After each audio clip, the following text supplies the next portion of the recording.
Dans cette vidéo, nous allons traiter de l'importance de la mission sociale. Cette mission sociale, c'est vraiment le point de départ de vos activités. Mais d'où vient cette mission sociale et comment moi je peux la trouver? C'est le moment de vous souvenir des chapitres 1 à 3.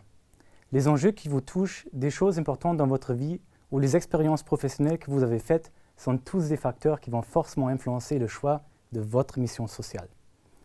Cette mission, ça doit vraiment être votre mission. Vous devez sentir que c'est la vôtre car vous allez travailler à cette mission pendant longtemps, avec l'énergie et la motivation qu'il faut pour résoudre un problème important dans notre société. Il est important de comprendre que la mission sociale est un concept large qui reste stable dans le temps et qui reste le même tout au long du projet. Les produits ou les services que vous allez offrir sont le résultat logique de cette mission. Contrairement à la mission sociale, les produits ou les services peuvent changer dans le temps. Il y a différentes manières de remplir votre mission sociale. C'est à vous de trouver le meilleur service ou produit qui remplissent votre mission. Enfin, vos activités vont avoir un impact sur la société qui peut être divisé en impact économique et impact social. Dans le chapitre 5, vous allez apprendre comment améliorer votre impact économique en utilisant le meilleur business model possible. Et dans le chapitre 6, vous allez apprendre les bonnes méthodes pour mesurer votre impact social. Pour résumer, je vous propose un petit quiz. À votre avis, qu'est-ce qui évolue dans le temps? La mission sociale, les produits ou services, l'impact économique ou l'impact social?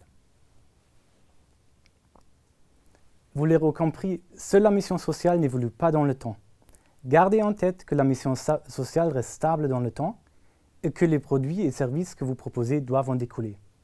Ils vont ensuite définir l'impact que vous avez sur la société. Cet impact changera aussi selon les produits ou services que vous allez offrir.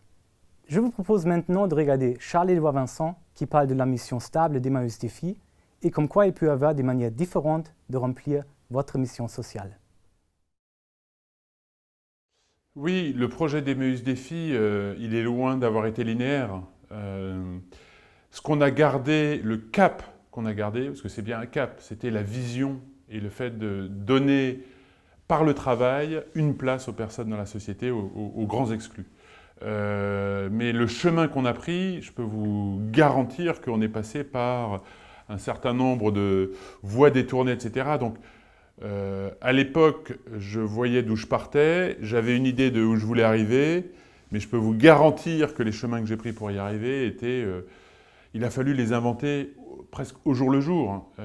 On a eu des grosses tuiles, des gros problèmes, on s'est trompé, on s'est cassé les dents, on a fait des erreurs, on a pensé qu'il fallait faire ici plutôt de cette manière. Et tout ça, il a fallu avoir toujours la remise en question nécessaire pour se dire est-ce que mon idée de départ c'était la bonne sur le chemin à atteindre, pas sur l'objectif, hein, mais sur ce chemin, est-ce que c'est le bon chemin ou est-ce que c'est une impasse, hein, et il y a eu un certain nombre d'impasses qu'on a pris, il a fallu qu'on construise. Donc voilà, on sait d'où on part, on sait le cap qu'on veut suivre, et ça surtout, il ne faut pas le perdre de vue. L'essence d'Emmaüs Défi, c'est comment on fait une place aux personnes de la rue dans notre société à nouveau, et le travail est pour moi un moyen absolument nécessaire. Mais après, le chemin qu'on va utiliser pour ça, il faut le parcourir pour savoir lequel il va être. Au départ, on a créé un chantier d'insertion et on pensait que le chantier d'insertion et le contrat de travail classique allaient permettre aux personnes de pouvoir se relancer, etc. On proposait carrément, on se disait on va proposer un contrat et du coup les personnes, et on le voyait au début, c'était un tel espoir que ça leur permettait une mobilisation et tout qui faisait qu'elles s'accrochaient.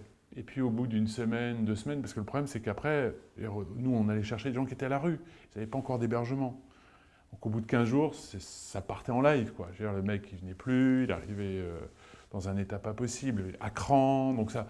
Il y a eu des pétages de câbles, mais très souvent. Donc c'est à ce moment-là où on a vraiment compris que les contrats d'insertion classique n'étaient pas adaptés. Et donc il a fallu qu'on se dise, voilà, nous notre projet c'est bien de proposer un emploi à des personnes à la rue. Les contrats d'insertion classique ne sont pas adaptés. Qu'est-ce qu'on fait? Ça, il a fallu, j'ai envie de dire, 1 an pour arriver à bien construire notre vision de se dire, voilà, il va falloir qu'on invente ces premières heures, hein. Cette approche un peu de travail en intérim, mais en intérim inversé, où c'est pas en fonction des besoins de l'entreprise, mais en fonction des capacités de la personne. Hein, donc voilà, et on a construit ça. Une fois qu'on a réussi à construire ça, on arrivait beaucoup mieux à intégrer, à stabiliser les personnes. Et en même temps, au bout d'un moment, on voyait qu'on disait, bon, bah, super, et du coup, on avait en interne embauché une personne qui s'occupait des relations avec les entreprises pour placer ensuite les salariés en entreprise. Ce qu'on a vu, c'est que pour un certain nombre de salariés, tous les progrès qu'ils faisaient sur la dimension du travail, de l'emploi, de la formation et tout, avaient en fait un effet presque contre-productif parce que leur situation en termes d'hébergement, de santé, n'avançait pas. Donc eux commençaient à se projeter, à se dire bah, « tiens, ouais, je travaille bien, je peux aller en entreprise, mais je continue à être dans un centre d'hébergement où on dort à 10 dans la piole, j'ai toujours mes vieux démons, etc. » Donc, voilà, et d'où des pétages de plomb encore. Et donc on s'est dit, oula, bah, finalement notre schéma où on s'est dit, bah, après le chantier insertion de l'entreprise, on s'est dit non, non, il faut qu'on pense à d'autres façons de faire et on a construit un programme qui s'appelle Convergence, qui vise en fait à repenser l'articulation des services sociaux pour mieux se concerter, pour vraiment, quand une personne a besoin de soins, quand une personne est prête pour accéder à un logement, voilà, mieux réagir. Pour mieux vous illustrer le modèle théorique que je viens de présenter, j'ai choisi deux exemples, Babyloan et Dialogue in the Dark. On commence avec Babyloan, une entreprise du monde du microcrédit. Babyloan a une mission sociale large, comparable à celle de la Banque Grameen de Mohamed Yunus. En une phrase, la mission sociale est de réduire la pauvreté dans le monde en utilisant une logique de développement économique. Avec quels services ou produits remplissent-ils cette mission sociale? Ils ont réalisé que le microcrédit était un moyen pour combattre la pauvreté. Pour réunir l'offre et la demande, ils utilisent une plateforme de crowdfunding. Ça permet aux gens qui veulent donner de l'argent de choisir le projet d'une personne pauvre qui leur plaît en ligne. Finalement, ça permet d'offrir des microcrédits aux entrepreneurs qui en ont besoin sans demander d'intérêt. C'est remarquable dans le monde du microcrédit qui était critiqué pour des intérêts trop élevés. Ceci est donc un produit unique que Babyloan utilise pour remplir sa mission sociale. Regardons l'impact de Babyloan. Si vous allez sur le site web, vous verrez plus de 20 000 projets financés dans une multitude de pays. Les microcrédits permettent aux gens qui les reçoivent de passer d'une économie informelle, avec souvent des conditions de prêt inacceptables et dangereuses, à une économie formelle avec des conditions favorables. Cela donne la sécurité aux familles et permet d'améliorer l'accès à l'éducation et à la santé. Notre deuxième exemple est Dialogue in the Dark. La mission sociale de cette entreprise est un monde dans lequel les personnes avec un handicap peuvent communiquer sur un pied d'égalité avec le reste de la société. Le service de Dialogue in the Dark est un restaurant dans lequel les clients sont sensibilisés à la vie des personnes aveugles. Dans l'obscurité la plus totale, des serveurs aveugles vous guident. Par contre, à table, c'est à vous de vous débrouiller. Quand vous vivez cette expérience, vous comprenez tout de suite les challenges des personnes aveugles et les techniques d'adaptation énormes que cela demande. Mais c'est quoi alors l'impact de Dialogue in the Dark? Tout d'abord, des personnes aveugles trouvent un travail qui est adapté à leurs compétences dans les restaurants de Dialogue in the Dark. Chaque client qui fait l'expérience de manger dans l'obscurité totale se trouve sensibilisé à son handicap. Moi, je suis un client parmi les 8 millions qui ont vécu cette expérience. Je peux vous confirmer que j'étais une autre personne vis-à-vis du monde des handicapés après mon expérience dans l'obscurité totale. C'est exactement ce que le sondage Dialogue in the Dark trouve par rapport à l'impact sur les clients dits valides. Maintenant, je vous propose de brainstormer 5 minutes sur votre mission sociale. Essayez de mettre 1 à 3 phrases sur papier qui définissent votre mission. Repensez aux exemples que je vous ai donnés. L'objectif, c'est vraiment de définir une mission large sans trop réfléchir aux détails.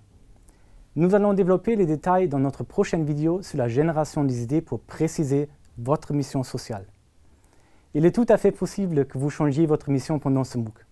Par contre, dès que vous sentez que vous avez trouvé la mission qui vous motive, elle doit rester la même tout au long de votre projet. Bonne chance dans votre brainstorming pour définir votre mission sociale.